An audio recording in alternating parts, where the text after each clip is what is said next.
여러분 안녕하십니까? 화요일 아침 뉴스 퍼레이드 황병준입니다. 도널드 트럼프 미국 대통령이 공식 취임하며 4년 만에 백악관에 복귀했습니다. 취임식은 한파의 영향으로 의사당 중앙홀에서 내외빈 800여 명이 참석한 가운데 진행이 됐는데 취임 연설에서 미국을 최우선에 두고 미국의 황금 시대가 시작될 것이라고 강조했습니다. 첫 소식 황선영 기자입니다. President-elect of the United States, the Honorable Donald John Trump. 트럼프 대통령이 환호를 받으며 의회 의사당에 들어섭니다. 부인 멜라니아 여사의 볼에 입맞춤을 하고 조 바이든 전 대통령과 악수를 나눈 뒤 오른손을 들어 취임 선서를 합니다. Will to the best of my ability preserve, protect, and defend preserve, protect, and defend the Constitution of the United States. the Constitution of the United States. 이례적인 한파로 40년 만에 실내에서 열린 취임식엔 오바마, 클린턴을 비롯한 전직 대통령 등 내외빈 800명이 참석했습니다. 특히 테슬라의 일론 머스크, 아마존의 제프 베이조스 등 재계 거물들이 앞자리에 앉으면서 트럼프 2기 정책의 무게추를 암시했습니다. 트럼프 대통령의 취임 일성은 역시 미국 우선주의였습니다. 40분간 연설에서 미국인을 21번으로 가장 많이 언급했고 미국, 국가를 각각 20번씩 말했습니다. 국익을 최우선으로 두고 미국의 황금 시대를 개막하겠다고 강조했습니다. The golden age of America begins right now. From this day forward, our country will flourish and be respected again all over the world. 취임 당일 첫 일정으로는 백악관 인근 대통령의 교회에서 예배한 뒤 전임 바이든 부부와 차담을 했습니다. TV조선 황선영입니다. 트럼프 대통령은 취임 첫날부터 100여 개에 달하는 행정명령에 서명하며 미국 우선주의 정책 시행에 나섭니다. 취임사를 통해 국경 보안 강화와 영토 확대 등을 강조했는데 우려했던 관세 폭탄은 통상체제 점검을 한 뒤에 부과하겠다며 일단 보류했습니다. 각국 정상들은 복잡한 셈법 속에 취임 축하 메시지를 보냈습니다. 차정승 기자입니다. 취임 첫날 트럼프 대통령이 내각 구성과 관련된 4개 법안에 서명합니다. 트럼프 2기는 보다 강력해진 자국 우선주의가 예상됐던 만큼 트럼프는 취임 일성으로 남북 국경에 비상사태를 선포했습니다. All illegal entry will immediately be halted, and we will begin the process of returning millions and millions of criminal aliens back to the places from which they came. 기록적인 인플레이션 위기에 물가 인하 조치를 지시하고 바이든이 추진했던 친환경 전기차 의무를 철회해 내연기관 자동차 산업을 보호하겠다고 밝혔습니다. 막대한 관세를 징수하기 위한 대외 수입청 설립을 공언했지만 당장 고강도 관세를 부과하진 않을 전망입니다. 각국 정상은 앞다퉈 축하 메시지를 보냈습니다.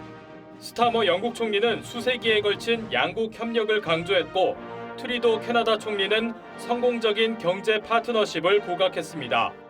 방위비 증액 압박을 받는 유럽연합은 함께할 때 공동 안보를 강화할 수 있다고 전했습니다.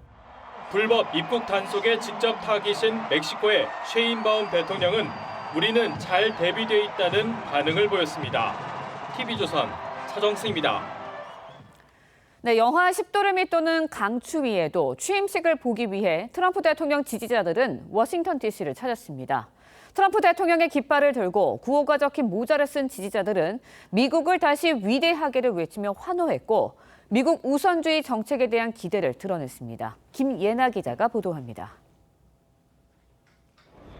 트럼프 대통령의 이름이 적힌 깃발이 거리 곳곳에서 휘날립니다.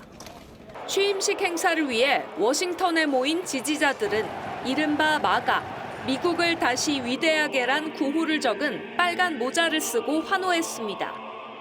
I'm emotional because I think he's just going to make America great again, and I believe in him from day one. 식당에서 취임식을 지켜본 지지자들은 USA를 연호하며 환호성을 질렀습니다. Morning in America again. We feel like there's been a rebirth of the country.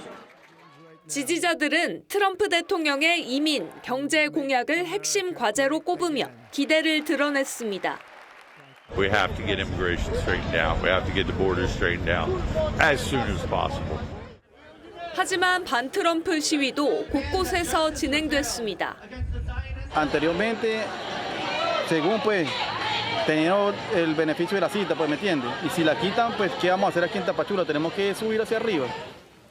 트럼프 행정부 행정명령으로 불법 입국자에 대한 강력한 대응과 추방이 예고되자 이민자와 가족들은 막막한 심정을 감추지 못했습니다. TV조선 김예나입니다.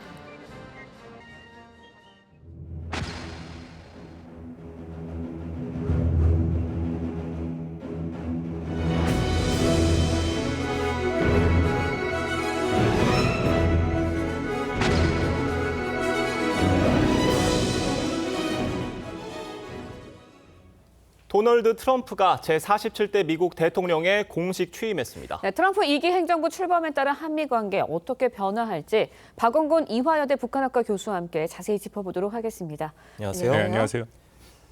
네, 트럼프 대통령의 취임식이 한국 시간으로 오늘 새벽 2시, 미국 동부 시간으로는 월요일 낮 12시에 진행이 됐는데 취임사에서요. 트럼프 대통령이 미국을 최우선시하겠다, 또 미국의 황금 시대를 열겠다 이렇게 얘기를 했습니다. 어떻게 들으셨어요? 뭐 예상했던 대로죠. 우리가 일기를 경험했기 네. 때문에 트럼프가 어떤 생각과 어떤 정책을 하는지를 예. 알고 있었고, 그리고 작년에 대선 기간 때 이미 상당 부분 자신의 정책을 다 얘기를 했기 때문에 그것을 집대성한 취임사가 나왔다고 판단이 되고요. 몇 가지 측면에서 뭐 이미 관심을 충분히 가질 수 있는데, 특히 홈페이지에 6개 핵심 의제를 이미 올렸습니다. 그것을 예. 보면 일단 미국 내에서 여전히 심각하게 여겨져, 이번 사실 대선에서 가장 중요한 의제였지, 인플레이션 문제. 이게 첫 번째로 얘기가 올라왔고, 예. 그다음에 미국 노동자를 위한 감세를 하겠다. 세 번째가 국경 안전 강화하겠다. 그리고 힘을 통한 평화, 에너지 패권, 안전한 미국 도시 건설. 예. 전체적으로 좁혀서 말씀을 드리면 일단 미국 우선주의가 다 반영이 된 그런 핵심 정책이다라고 볼 수 있는 것이죠. 네, 지금 저희가 화면으로 네. 보여드리고 있습니다. 워싱턴 DC 캐피털 원 아레나에서 지금 네. 퍼레이드가 진행되고 있는 모습인데요. 교수님, 트럼프 대통령이 말씀해 주신 것처럼 취임사에서 미국 우선주의를 재천명을 했고요. 또 이번에 바이든 대통령을 향해서 면전에서 강하게 네. 또 거칠게 비판을 하기도 했다 그래요? 그렇습니다. 원래 미국의 전통이면 이게 전임자한테는 좀 좋은 덕담을 하는데 예. 트럼프는 그런 성격이 아닌 것을 우리가 충분히 봤고요. 특히 기억들 하시겠지만 2020년 선거에서 지고 바이든이 46대 대통령에 취임하는 그 취임식에 나오질 않았습니다. 예. 전무후무한 일이었고요. 그쵸. 근데 이번에는 47대의 트럼프가 당선이 돼서 취임하는 그 자리에 바이든 대통령이 나와 있었죠. 앉아 있었는데 예. 거기에 대놓고 한 얘기들을 보면 뭐 바이든 행정부를 사실상 비판하는 직설적인 표현들이 많이 나왔습니다. 예를 들어서 수년간 급진적이고 부패한 정권이었다. 예. 이제 그런 표현도 했고, 국내외 단순한 위기조차 관리하지 못했다.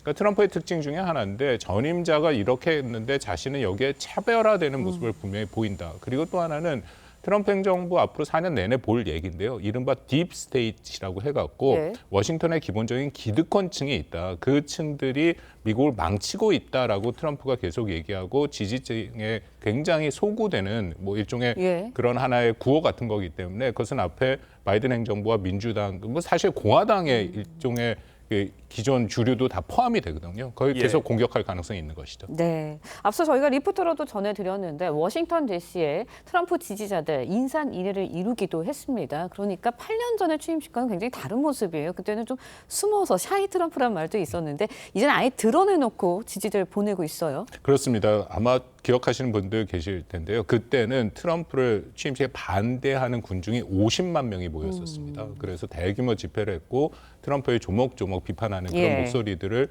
아주 힘을 실어서 보여줬는데, 이번 같은 경우에는 그런 반대 집회가 있었는데 모인 숫자가 5만 명 정도, 10분의 1 정도밖에 안 됐다고 네. 얘기하고요. 방금 말씀하시고 지금 화면에 나오는 것처럼 빨간색으로 다 덮였습니다. 그렇죠. 그 의미는 예. 공화당의 색깔이기도 하고 트럼프의 지지자들이 미국 방방 곳곳에서 다 왔다라는 것이죠. 이것이 8년 전과 가장 큰 차이라고 보이는데 그 당시만 해도 방금 말씀하신 그런 일종의 샤이 트럼프라는 그렇죠. 게 있었습니다. 왜냐하면 트럼프가 얘기하는 게 워낙 거칠고 그가 상징하는 것들이 그 기존의 미국의 전통과는 많이 차별화되기 때문에 그것을 지지하지 못한다라는 공개적으로 그게 예. 샤이 트럼프였는데 지난 8년간 완전히 바뀌었죠. 사실상 공화당은 트럼프가 완전히 다시 장악해서 이제 트럼피즘이라고 하는 일종의 이데올로기가 더 이상 이상한 것이 아니고 오히려 그것이 하나의 주류의 세력으로 들어가고 있다. 그렇다면 지지자들이 충분하게 자신들의 그런 의사 표현을 할 수 예. 있는 분위기가 됐기 때문에 예. 이번 워싱턴도 8년 전과 굉장히 다른 모습을 연출하고 있다라고 생각합니다. 네, 그리고 트럼프 대통령이 취임 전부터 공언을 해왔던 그리고 또 우리나라를 포함해서 세계 각국이 걱정을 해왔던 이 행정 명령들을 쏟아내고 일부에는 서명도 했다고 하는데 네. 가장 먼저요. 국경 비상사태를 선포하고 불법 입국을 즉시 중단시키겠다 이렇게 밝혔어요. 그렇습니다. 이건 수차례 얘기를 했던 것이고 예. 그리고 사실 지난 대선 때 가장 핵심적으로 그 해리스와의 이 차별점 또 특히 네. 민주당을 공격한 포인트였죠. 예. 뭐라 하더라도 어쨌든 바이든 행정부 때 한 300에서 400만 명 이상의 그런 불법 이민자들이 들어왔고 전체 숫자로 하면 1,200만 명 정도 되고요. 예. 그리고 아시겠지만 트럼프 일기 때 장벽을 만들면서 이 불법 이민자 문제를 굉장히 심각하게 다뤘습니다. 물론 트럼프가 얘기하는 불법 이민자가 미국의 그런 그 치안을 완전히 흐트나든지 아니면 경제를 어렵게 한다. 예. 그런 면은 좀 확실히 과장된 면이 있긴 하지만 그래도 그것도 일종의 미국에 있는 유권자들한테 상당히 소구하는 그런 내용들은 맞습니다. 예. 그래서 거의 행정명령의 초반에 지금 100개를 얘기하고 있는데 아마 1, 2번 정도로 이것을 할 가능성이 매우 높고요. 이제 예. 그런 상황에서 이미 장벽 얘기도 했고 그 불법 이민을 얘기했고 또 1798년에 미국이 제정한 법 중에 적대국 외국인법이라는 것이 있습니다. 이것은 이 법 집행 기관의 모든 권한을 동원해서 미국 땅에 있는 그런 사람들을 추방할 수 있는 굉장히 강력한 법인데 이 법을 지금 예고하고 있는 그런 상황이기도 합니다. 네, 예상대로 뭐 강경한 이민 정책 일단 취임 일성부터 발표를 했습니다. 이번에는 근데 관심이 가는 게 경제, 무역 정책 아닙니까? 아무래도 관세인데 우리나라 정책뿐만 아니라 전 세계가 거기 관세 얼마나 올릴까 여기에 굉장히 촉각 곤두세우고 있습니다. 일단은 보류를 했어요. 하지만 관세 폭주 전망이 되나요? 어떻게 보세요? 뭐 트럼프를 우리가 관세맨이라고 부를 정도로 그렇죠. 그리고 25대 대통령인 윌리엄 맥켄리가 네. 사실상 관세법으로 굉장히 유명한 사람이거든요. 맥켄리 관세법이라는 게 있을 정도로. 근데 수없이 자신의 유세에서도 맥켄리를 계속 얘기했고 관세는 아름다운 것이다라고 얘기하면서 그것을 통해서 한국을 비롯해서 사실상 세계 모든 국가죠. 모든 국가를 예. 압박해 미국 우선주의를 하겠다.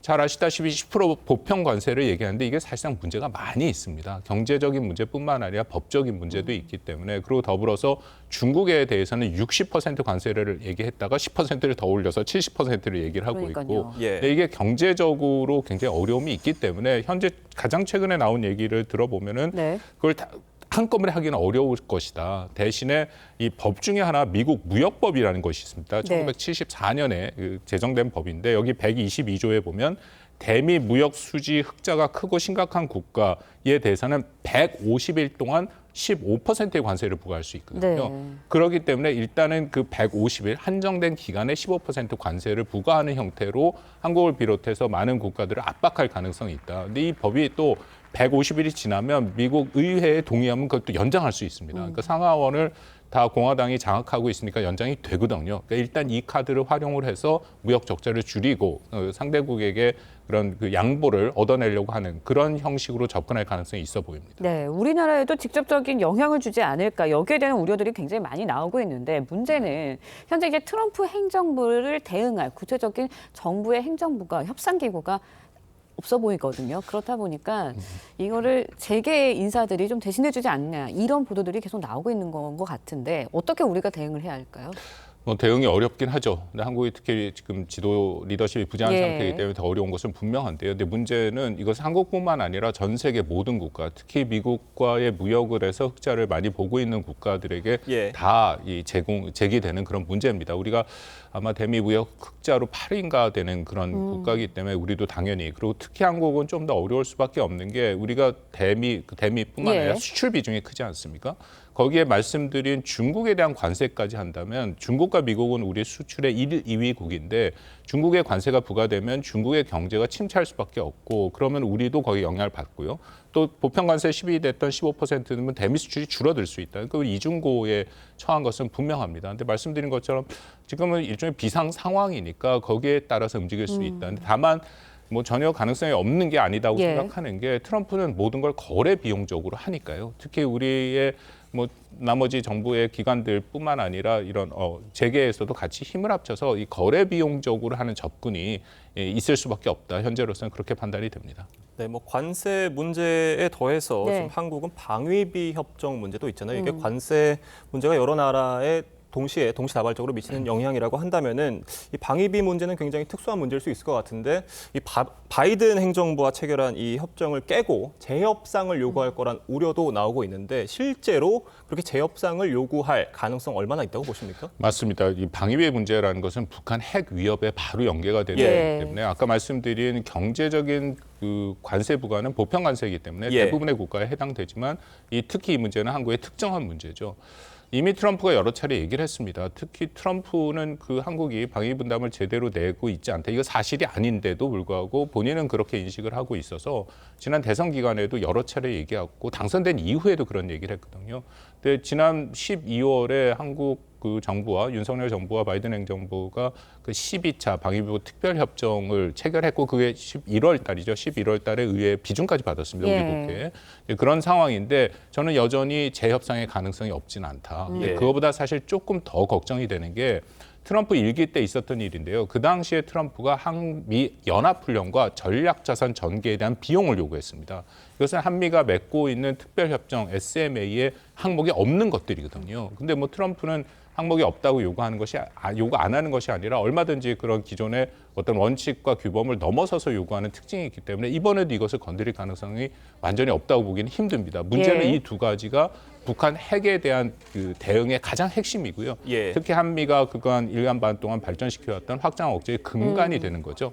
이런 부분도 우리가 대응을 해야 되는데 아까 말씀드린 것처럼 거래 비용적으로 해야죠. 일정 수준 보존을 해줄 수밖에 없다고 생각을 합니다만 대신에 반대급부로 확실하게 미국의 확장 억제를 더 받아내고 한미가 핵 동맹의 작전 계획까지 포함한 그런 형식으로 발전시키는 그런 계기를 우리는 삼아야 된다고 생각합니다. 네, 북핵 문제도 언급을 해주셔서 아무래도 지금 트럼프 행정부가 들어서면 북한과 직접 대화에 나서면서 우리 또 패싱하는 거 아니냐 이런 우려도 나오거든요. 근데 트럼프의 대외 정책을 우리가 조금 더 들여볼 필요가 있는데요. 트럼프의 대외 정책은 상대방에게 유화적인 모습을 먼저 보이는 게 결코 아닙니다. 우리가 2017년에 충분히 경험을 한 것처럼 그때도 최대한 압박이라 해서 뭐 화염과 분노 엄청나게 북한을 몰아붙였죠. 그 후에 이제 협상을 해야 그래 유리한 고지로 시작할 수 있다. 그렇다면 북한과의 협상도 일단 저는 김정은과의 소통 채널을 복원할 가능성은 있긴 하지만 만약에 본격적인 어느 의미는 그 협상으로 들어가려면 당연히 북한을 압박할 겁니다. 일단 1차적으로 러시아 우크라이나 전쟁에 파병된 북한군의 철군을 요구할 가능성도 있고요. 다양한 형태로 압박을 강화한 후에 우위에 서서 그런 협상을 할 가능성이 더 높다고 생각합니다. 네, 트럼프 행정부 2기 출범에 따른 한미 관계와 앞으로의 전망에 대해서 박원곤 이화여대 교수와 이야기 나눴습니다. 오늘 말씀은 여기까지 듣겠습니다. 감사합니다. 고맙습니다.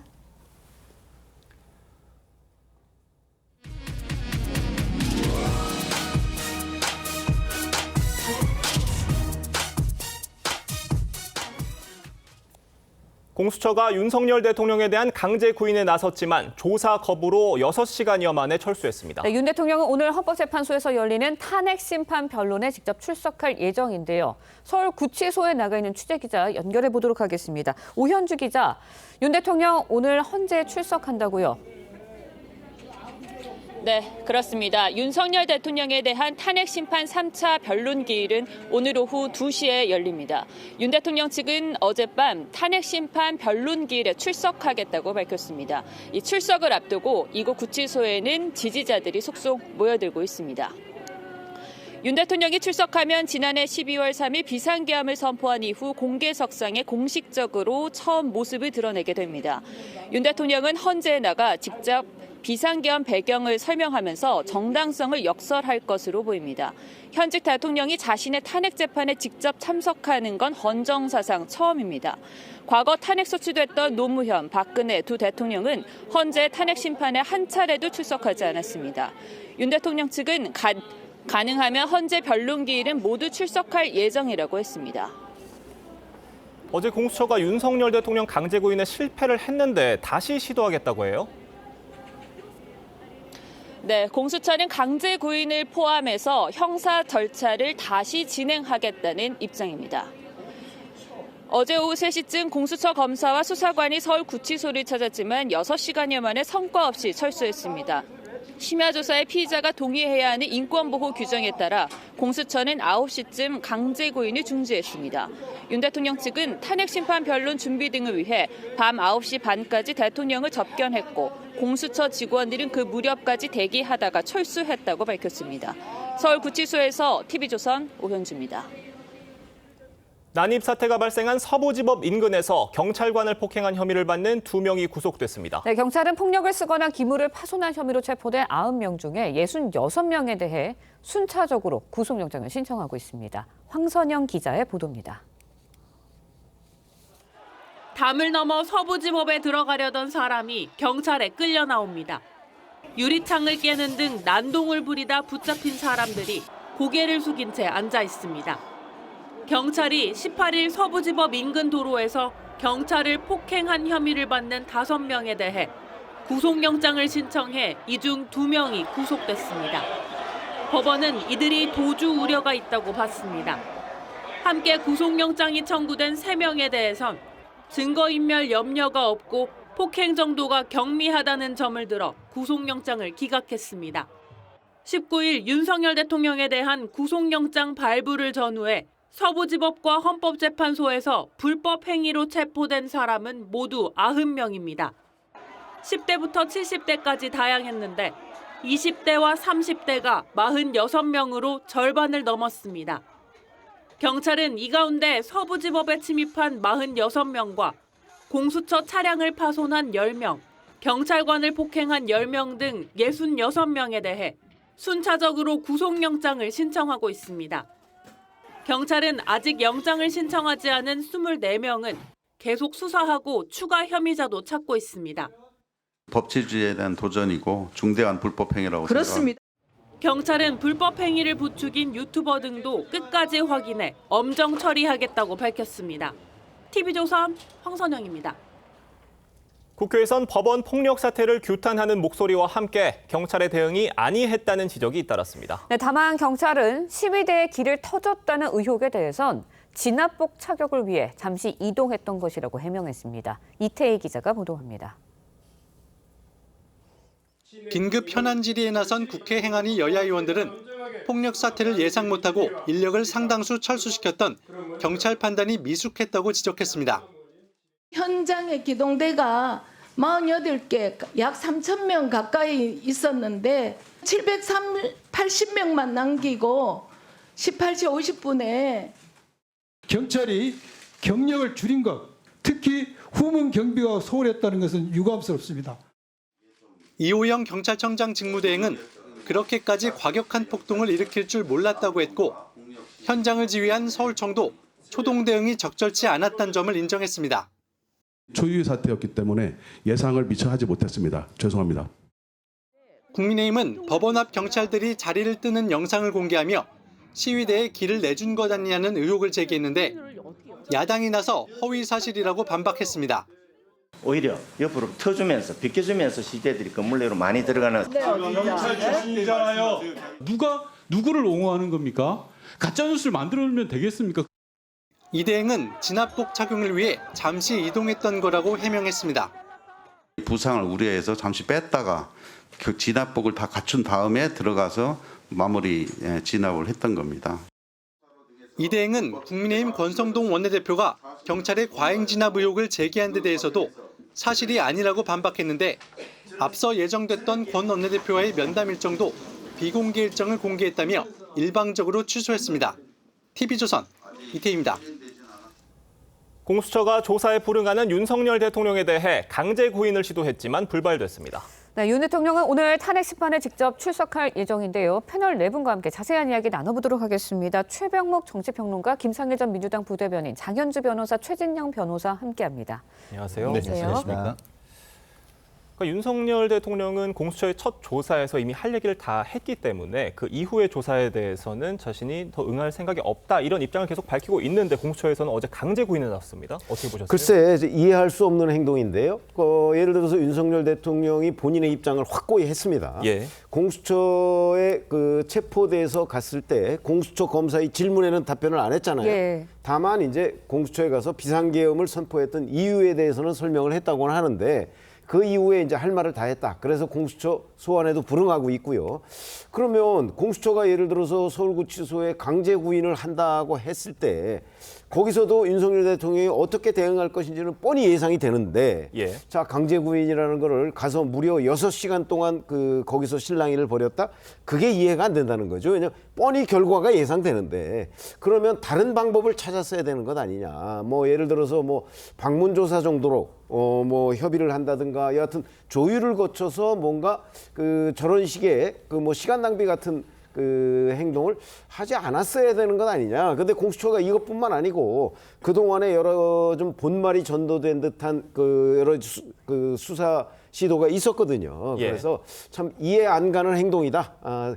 뭐 사실 다른 사람들은 공수처 수사가 어떻게 진행될지 이렇게 예상 시나리오를 다 알고 있어요. 예. 근데 공수처만 모르는 것 아닌가 이런 생각이 듭니다. 지금 공수처가 강제 구인에 실패를 했지만 다시 강제 구인에 나선다는 입장이고요. 이것만 봤을 때는 어떻게든 윤석열 대통령을 좀 조사를 하겠다 이런 의지가 확고한 것 같은데 뭐 방문 조사라든지 다른 방법으로 좀 의견이 모아질 가능성도 있다고 보십니까? 글쎄 아니 제가 조금 전에도 말씀을 드렸지만 예. 예를 들어서 강제 구인을 했다고 치자 이거죠. 예. 해서 이제 공수처 조사실에 데려다 놨어요. 예. 근데 입을 안 열면 어떻게 할 건데요? 그러니까 이게 뻔히 보인다니까요. 예. 이 윤석열 대통령에 대한 조사는. 근데 이거 첫 출발은 어디냐? 공수처가 수사권이 없다는 게 지금 윤석열 대통령의 입장이잖아요. 네. 그렇기 때문에 수사권이 없는 거를 본인이 욕심을 내서 지금 수사를 하니까 이런 문제가 발생한 거죠. 그래서 처음부터 첫 단추가 잘못 깨었다 이렇게 생각합니다. 네, 강제 구인에 대한 논란도 있는데요. 공수처 윤 대통령에게 변호인 외에 접견 금지 조치를 내렸습니다.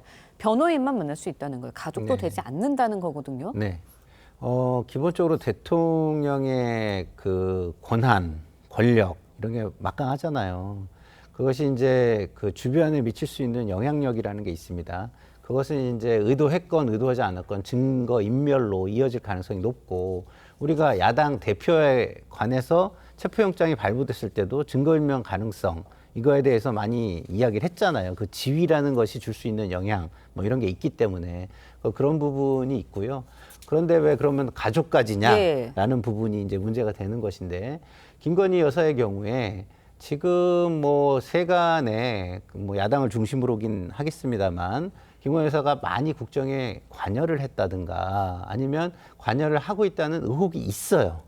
그런 의혹들이 있는 상황 속에서 여전히 그러면 와가지고 이렇게 만나서 이야기를 나누고 난 다음에 그것이 외부에 또 영향을 주거나 말을 맞추거나 어떤 증거를 인멸하는 어떤 데에 영향이 미쳐지지 않을까라는 우려는 충분히 있을 수 있습니다. 만약에 대통령이 아닌 일반 범죄 혐의자였다면 이것은 비례성의 원칙에 좀 위배된다고 볼 수가 있습니다만 대통령이라는 직위와 권력을 감안할 때 내려진 조치로 이해합니다.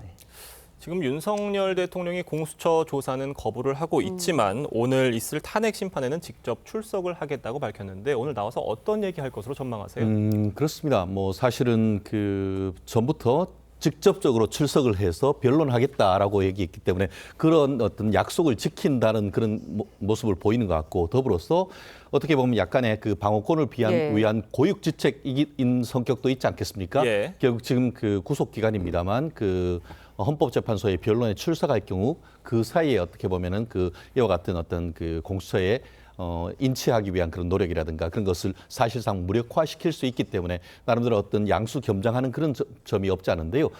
실질적으로 지난번에 어떤 말씀을 할 것이냐와 관련해 가지고는 지난번 체포 집행한 직후에 어떻게 보면 본인 소셜 미디어에 한 8,000자 정도 되는 6필 원고를 올렸지 않습니까? 네. 그 내용이 제가 미루어 짐작컨대 사실상 본인이 헌법재판소에 출석해서 구두 변론할 내용을 그때 밝힌 것이 아닌가 싶은데 핵심 내용 같은 경우에는 국민에 대한 인사와 더불어서 본인이 비상계엄을 하게 된 현 시국에 대한 대통령으로서의 인식 결국 그렇게 해서 그 비상계엄 자체의 정당성 이 부분을 얘기를 할 것이고 강론으로 들어갔을 예. 때에 어떻게 보면 현재 상황에 대해서 그 본인이 어떤 그 예방적 차원에서의 어떤 계엄이라든가 지금까지 주장했던 그 내용을 조목조목 얘기할 건데 다만 오늘 헌법재판소에서는 증거 조사를 하기로 돼 있습니다. 그런데 그 증거 조사를 뒤로 하고 윤 대통령에 대한 발언을 허용할 것인지 예. 아니면 어떤 그 헌법재판소와 오늘은 그냥 출석해서 증거 조사를 진행하고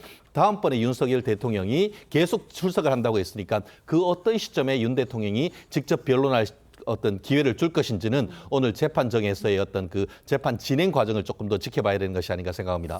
그런데 윤석열 대통령이 영장실질심사에도 직접 출석을 했지만 결국 영장이 발부가 됐었잖아요.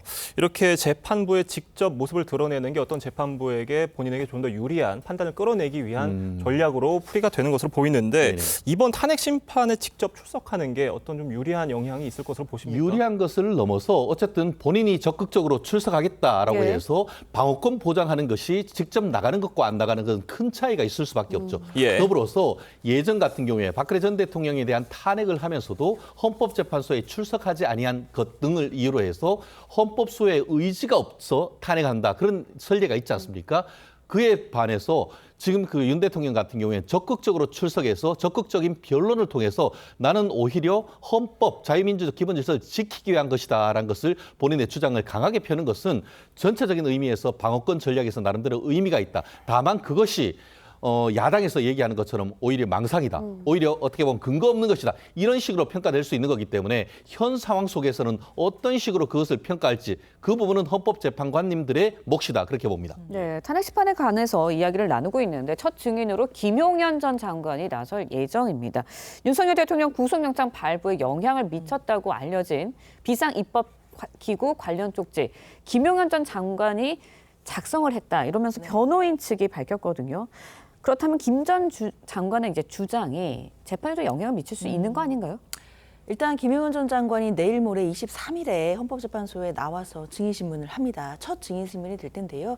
아마 쟁점이 여러 가지가 있겠지만 윤석열 대통령과 뭐 개헌 관련된 논의를 한 내용이라든지 뭐 포고령 작성에 대한 내용이라든지 그리고 이제 이른바 최상목 대행에게 전달되었다는 그 쪽지 비상입법기구라는 내용이 있었다라는 그 쪽지에 관한 부분 당연히 증인신문에서 이야기가 나올 것으로 보입니다. 그런데 이 비상입법기구가 국회 예산을 차단하고 또 이제 비상입법기구를 만든다라는 측면들 에서는 사실 위헌적인 요소가 다분하거든요. 따라서 김용현 전 장관이 이것을 작성했다라고 진술을 하더라도 당시 이걸 최상목 당시 장관에게 전달한 건 윤석열 대통령이었기 때문에 그 과정, 장관이 작성을 한 후에 대통령이 어떻게 검토하고 승인을 한 후에 이게 쪽지가 나아가게 된 것인지 아마 이런 부분을 증인심을 하다 보면은 대통령의 책임 부분이라든지 이런 부분에 대해서도 증인심을해서 공방이 이루어질 것으로 보입니다. 지금 윤석열 대통령이 헌법재판소에 출석하겠다는 의사를 갑작스럽게 밝히면서 지난 서부지법 사태와 같은 폭력 사태가 또 발생하는 게 아니냐 이런 우려도 나오고 있어요. 그렇죠. 많은 분들이 우려하시는 지점이고요. 절대 그런 일이 있어서는 안 되기 때문에 당연히 뭐 경호라든지 보안이라든지 이런 부분에 대해서도 철저히 해야겠지만 그리고 국민 여러분들과 그리고 그 윤석열 대통령을 지지하시는 분들 사이에서도 이런 부분에 대해서 자성의 목소리도 좀 나와야 되는 게 아닌가 생각합니다.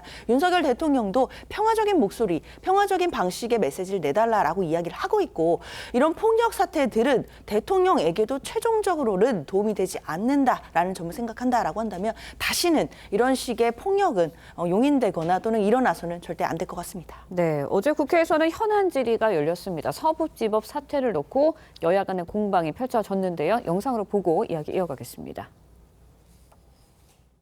서부지방법원의 위치가 사실 이런 소요 사태라든지 시위에 굉장히 취약해요. 거기는 바로 대로변을 접하고 있지 않습니까? 그 앞에 대로에서 시위를 하게 되면 그 시위 사태가 법원에 바로 영향을 미칠 수 있는 그런 위치에 있단 말이에요. 위험성을 고려해가지고 충분한 사전 대비를 했어야 되는 것이 아닌가 하는. 폭동이고 이를 선동한 자가 있어요. 이를 선동한 자 윤상현 법원의 담을 넘어가서 젊은이들이 체포당했어요. 곧 훈방 조치될 겁니다. 이 말을 들은 모든 사람이 무슨 일이 일어나겠습니까? 그리고 미국으로 갔어요. 이 윤상현 잡아서 처벌해야 합니다. 네, 국민의힘에서는 법원과 경찰이 더 철저하게 제비를 했어야 되는 거 아니냐라는 지적이 있었고 민주당에서는 국민의힘이 폭력 사태를 선동했다라고 이야기를 하고 있습니다. 어저께 현안 질의 어떻게 보셨어요? 글쎄 뭐 서부지법의 폭력 사태에 대해서 여야 모두 뭐 이 부분을 옹호한 적은 없다고 저는 생각을 합니다. 근데 이제 그 이 부분을 이제 정치적 시각으로 그야말로 진영 논리에서 뭐 상대방한테 더 책임이 있다. 심지어는 이제 민주당 서영교 의원 같은 경우는 이제 뭐 윤상현 의원이 선동했다 그러는데 네. 우리 이런 거 한번 보시죠. 곧 훈방될 거다라는 얘기는 저 폭력 사태가 있고 난 이후에 얘기한 거예요. 그렇죠? 그게 왜 폭력 사태에 대한 선동이 되죠? 폭력 사태가 혹시 있기 전에 그런 얘기를 해서 그런 훈방될 거기 때문에 이거 점령해도 됩니다라고 얘기했다면 혹시 모르지만 그게 아니거든요. 그래서 너무 이 서부지법 폭력 사태라는 이 어찌 보면 그 불행한 사태를 정치권이 자기들 그 정당의 이익만을 위해서 국회 법사위에서도 저런 식으로 지적을 한다는 게 참 슬프다. 저는 이렇게 생각합니다. 지금 민주당에서는요, 윤상현 의원이 이 강남 경찰서장에게 전화를 하는 이런 부적절한 행위를 했다면서 의원직 제명을 추진할 거라고 해요. 기본적으로 윤상현 그 의원이 강남 서장에게 전화를 했다는 거는 뭐 적절해 보이지는 않아요. 그렇지만 그런 것이 예를 들어서 뭐 민원인의 민원에 의해서 민원을 전달하는 차원이었다면 국회의원으로서는 하는 일이죠. 근데 그걸 넘어서 가지고 이게 청탁이 됐다거나 거기서 답을 요구해가지고 답을 들었다든가 그래서 그 들은 답을 실제로 그 공개적으로 예를 들어서 훈방될 거라고 얘기한 게 답을 이야기한 거라고 한다면 이것은 진짜 뭐 부적절함을 넘어서 청탁이 될 수도 있고 권한의 남용이 될 수도 있다. 그렇지만 그런 부분을 명확하게 밝히기 전에 결론으로 바로 뛰어들어가지고 우리가 결론을 낼게, 우리가 결과를 만들게, 제명을 할게라고 한다면 지금 여론조사에 나오는 것처럼 민주당도 너무 과하게 너무 점령군처럼 행동하는 거 아니냐라는 비판에 직면할 수 있다는 측면에서 조금 더 절차를 밟아가면서 국민의 공감대 속에서 움직이는 모습을 보여야 안정된 수권 세력이라고 인정받을 수 있는 거 아닌가 이런 생각이 듭니다. 네, 일단은 경찰에서는 서부지법 사태와 관련해서 90명을 현행범으로 체포를 했고요. 여기서 66명에 대해서 구속영장을 신청하고 있습니다. 그런데 체포된 시민들 절반 이상이 20, 30대라고 해요. 젊은 층이거든요. 그렇습니다. 사실 전통적으로 이른바 아스팔트 보수, 태극기 집회 하면은 뭐 60, 70 세대 전체적으로 연세 드신 분들이 많다라는 그런 그 일반적인 시각이 있었는데 최근에 좀 그 김상일 평론가께서 얘기하신 것처럼 2030 젊은 세대들이 윤석열 대통령을 비롯한 국민의힘에 대한 지지율이 전체적인 추세적으로 좀 증대되는 사태를 어떻게 보면 하나 반영하는 것이 아닌가 싶은데요. 아시다시피 지금 그 이번에는 2030뿐만 아니고 10대 같은 경우에도 있고 그리고 그 어떻게 보면 40대, 50대 나아가 60, 70대까지 아주 다양하게 있는데 그중에 젊은 세대가 상당수 절반 이상 된다는 것은 기존의 어떤 그 아스팔트 보수라고 얘기했던 분들보다 그 어떻게 보면 윤 대통령에 대한 지지층이 폭넓어지고 있다는 것을 간접적으로 보여주는 것이 아닌가 싶은데요.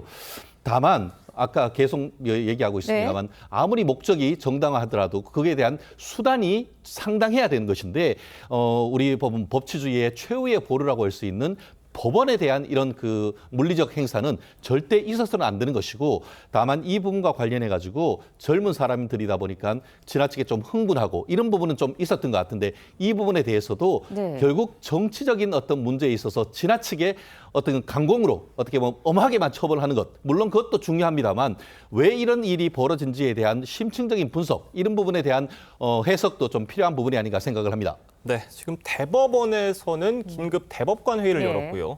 이 서부지법 난동에 대해서 헌법 질서를 위협하는 중대한 범죄라는 입장을 밝혔습니다. 지금 형사처벌 외에도 손해배상도 청구할 예정이라고 해요. 그렇습니다. 어떤 이유로도 폭력은 용납될 수 없는 것이고 대법원에서도 굉장히 강한 어조로 나오는 것 같습니다. 형사처벌은 굉장히 엄정하게 선처가 없이 이루어질 것으로 예상이 되고요. 뿐만 아니라 별도로 민사소송까지 제기한다라는 방침입니다. 왜냐하면 사실 많은 분들이 영상이나 사진을 보셨겠지만 저렇게 법원 외곽의 벽이라든지 이런 부분도 파손이 많이 됐고요.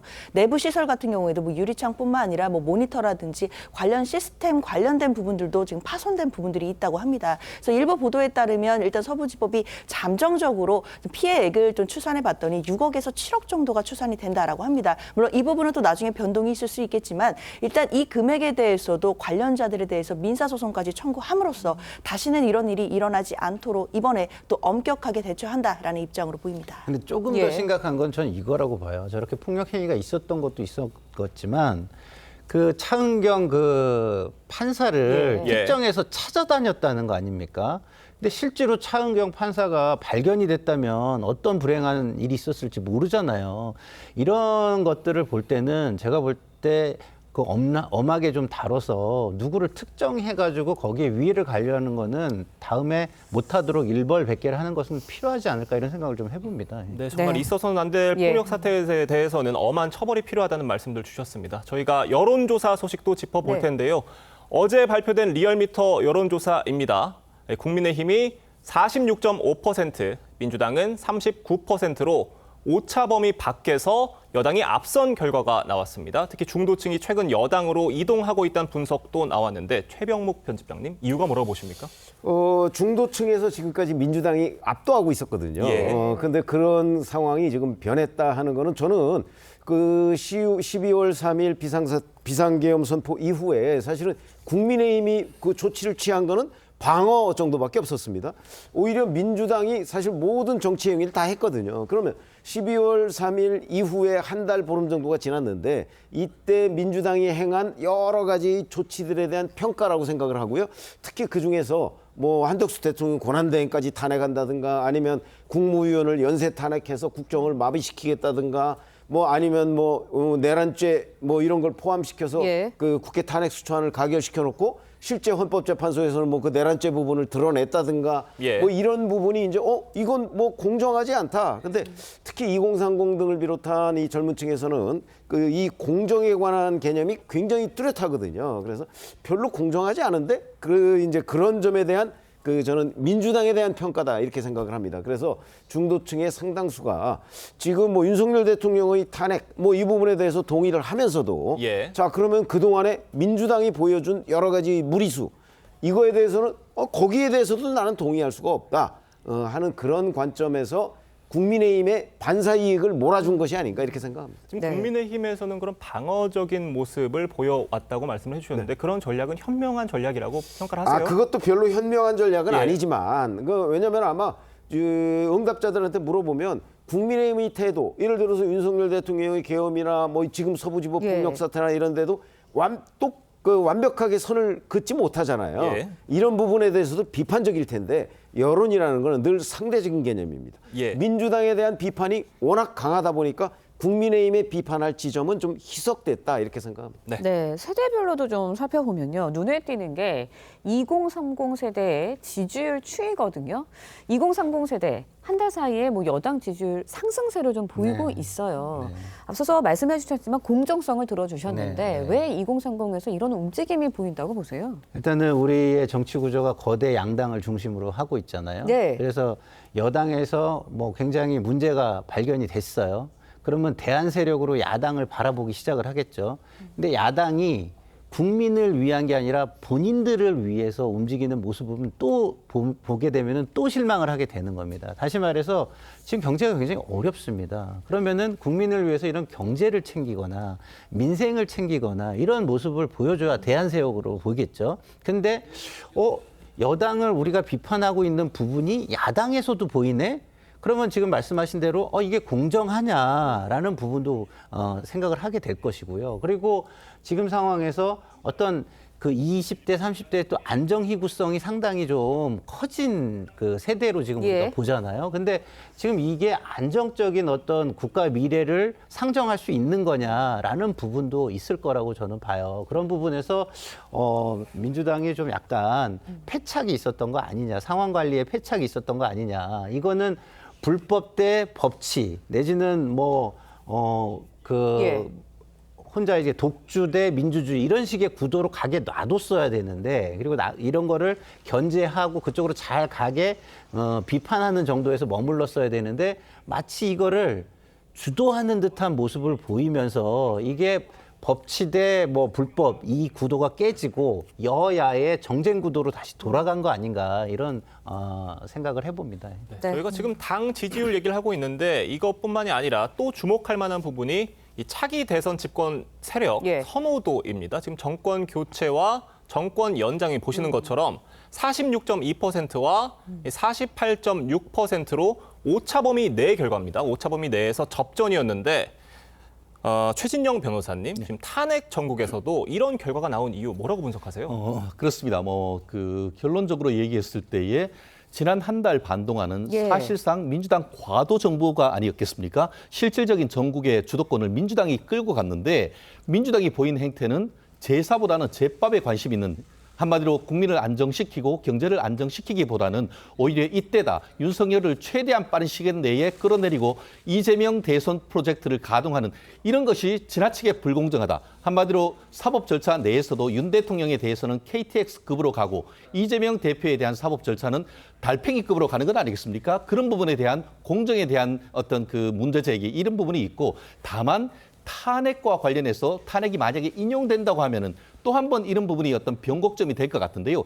다만 기존의 박근혜 전 대통령 때와는 사뭇 다른 것은 윤석열 대통령에 대한 형사처벌 내지 탄핵과 대한민국의 어떤 그 자유민주적 기본 질서, 시장 경제 이런 기본적인 가치로서의 어떤 부분이 좀 분리되는 부분이 분명히 있는 것 같습니다. 윤 대통령에 대한 탄핵 여론이 훨씬 높지만 여전히 정권 교체보다는 오히려 정권이 유지돼야 된다라는 것은 마치 윤 대통령과 대한민국의 미래가 분리되고 있는 이런 모습을 보이기 때문에 과연 탄핵이 인용된다 하더라도 이 부분이 박근혜 전 대통령 때처럼 민주당으로서의 급격한 어떤 여론 쏠림이 있을지는 앞으로 좀 더 지켜봐야 될 부분이 있고 그 부분은 민주당이 어떤 식으로 대응하는가에 달려있다고도 봅니다. 네, 여론조사가 모든 민심을 다 대변해 주는 건 아니죠. 그렇지만 추이를 보면 일단은 여당의 지지율이 상승하는 추이를 보이는 것은 사실인 것 같습니다. 여론조사를 통해서 보면요. 그렇다 보니까 일각에서는 결국은 이게 이재명 대표가 대통령이 돼서는 안 된다는 그런 좀 여론이 결집하고 있는 것 아니냐. 이런 지적들도 있고 주장들도 있어요. 여기에 대해서는 어떻게 보세요? 글쎄요, 뭐 여러 해석이 나오는 것 같습니다. 그런데 분명한 것은 지금 보수 진영은 위기 상황이라고 볼 수 있고 위기 속에서 결집하고 있다. 이것만큼은 부정하기는 어려운 것 같습니다. 그리고 이런 상황에서는 사실상 야당 대표인 이재명 대표에 대해서 공세가 더욱 커지고 검증의 목소리가 커지는 건 뭐 당연할 수밖에 없는 상황이라고 보이는데요. 그렇기 때문에 아직은 조기 대선 국면이 보다 확실하거나 뭐 이런 상황은 아니기 때문에 앞으로 조기 대선 국면이 좀 더 가능성이 높아지는 상황이 된다라고 한다면 보수 진영 못지않게 또 진보 진영의 결집도 이루어질 수 있기 때문에 또 여론조사의 지지율 추이는 변동될 수도 있겠다라는 생각도 됩니다. 네, 최병록 편집장님, 지금 민주당에서는 여론조사의 왜곡과 조작 여부를 검증하겠다면서 지금 뭐 제도 개선을 마련하겠다고 했는데 이번 여론조사가 잘못됐다 이런 식으로 접근을 하고 있는 것 같아요. 글쎄요, 저희들의 기자 경험으로 보면 대개 이제 수많은 여론조사들이 나왔을 때 자기가 불리하잖아요. 그러면 그 여론조사를 믿지 않기 시작해요. 근데 민주당은 지금 믿지 않는 수준을 훨씬 뛰어넘어서 저 여론조사 업체가 이건 조작했을 거야라고 지금 판단을 하고 오늘 그 관련 업체 중에 하나를 방문한다고 지금 얘기가 나오고 있거든요. 글쎄 이거는요 정치적으로 보면 그러면 이제 그 여론도 검열해? 여론조사 업체도 검열해? 아마 이런 프레임에 휘말릴 가능성이 대단히 높기 때문에 지금 어느 한 여론조사 업체에서만 민주당이 불리한 여론조사 결과를 내는 게 아닙니다. 올 1월부터 지금까지 한 수십 개의 그 여론조사 결과가 나왔는데 면접이든 ARS든 다 거의 비슷한 결과를 지금 보이고 있거든요. 그런 점에서 본다면 민주당이 또 한 번 여론조사 어떤 민심 이 부분에 대한 여러 잘못된 프레임에 걸려들 소지, 빌미를 줬다는 거 하나. 그다음에 또 하나는 바로 이런 것 때문에 민주당의 그 어떤 지지율 하락 이런 것들이 또 예고돼 있는 것 아니냐. 그래서 대응에 패착을 거듭하고 있다 이렇게 생각합니다. 네, 저희가 어제 발표된 리얼미터 여론조사 두고 얘기를 나눴는데요. 지금 차기 대선 집권 세력 선호도에 대해서는 오차 범위 내 결과였다는 점 다시 말씀을 드리겠습니다. 네 분 말씀은 여기까지 듣겠습니다. 감사합니다. 고맙습니다.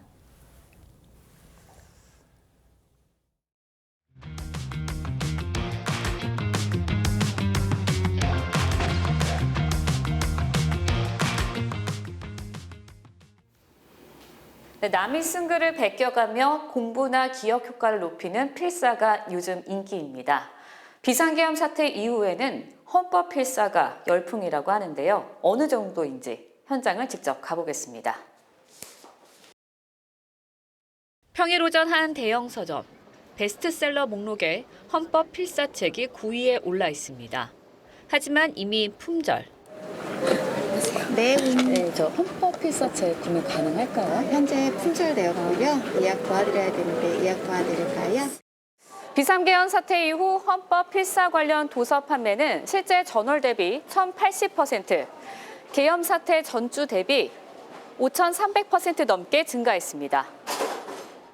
헌법 필사가 이처럼 열풍인 이유는 현 시국과도 무관하지 않습니다. 나라의 근간이 되는 게 헌법이기 때문에 많은 분들이 민주주의에 대해 다시 공부를 하고 판단력도 또 기를 수 있지 않을까 생각합니다.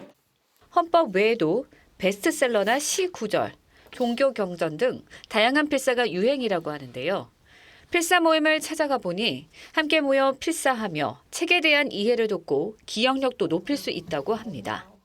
마음의 안정도 얻을 수 있고 집중력도 기를 수 있고 작가의 그런 표현력이나 또 그런 문장력도 배울 수 있는 게 장점인 것 같습니다. 일상 불안과 업무 스트레스에서 벗어나게 해주는 치유 효과도 있다고 하는데요. 펜을 쥐고서 뭔가 손을 움직인다는 그런 행위 자체도 뇌 전반적인 부분을 사용한 그 행위이기 때문에 기억력 때도 도움이 될 거라고 생각이 듭니다. 네, 제가 직접 필사를 해보니 마음이 안정되는 효과가 있는 것 같은데요. 새해부터 헌법 필사가 열풍인 현상이 어지러운 시국을 대변하는 것 같아 씁쓸한 마음도 듭니다. 지금까지 앵커가 간다였습니다. 대기 정체로 인해 오늘도 공기가 탁하겠습니다. 현재 수도권과 충청에 초미세먼지 주의보가 내려졌고 고농도 미세먼지 비상 저감 조치도 발령 중입니다. 서울의 초미세먼지 농도는 94 마이크로그램으로 평소보다 5배 정도 먼지 농도가 짙어졌습니다. 수도권과 영서, 충청과 대구, 경북은 오전 한때 초미세먼지 농도 매우 나쁨 단계까지 올라가겠습니다. 오늘 먼지의 안개까지 뒤엉키겠습니다. 오전까지 내륙 곳곳에 가시거리 200m 미만의 짙은 안개가 끼겠고요. 현재 인천과 김포, 광주, 공항에는 저시정경보가 발효됐습니다. 동해안을 중심으로는 여전히 대기가 메말라 가고 있는데요. 바람도 다소 강하게 불면서 화재 위험이 높습니다. 불조심하시기 바랍니다. 한낮 기온은 어제와 비슷하겠습니다. 서울과 청주가 8도, 대전 9도, 울산 12도로 평년 기온보다 높겠습니다. 남은안주도 큰 추위는 없겠지만 공기질이 계속해서 나쁘겠습니다. 오늘의 날씨 이나일입니다. 이상으로 화요일 뉴스 퍼레이드 마칩니다. 네, 저희는 내일 아침 7시 30분에 다시 찾아뵙겠습니다. 시청해주신 여러분 고맙습니다.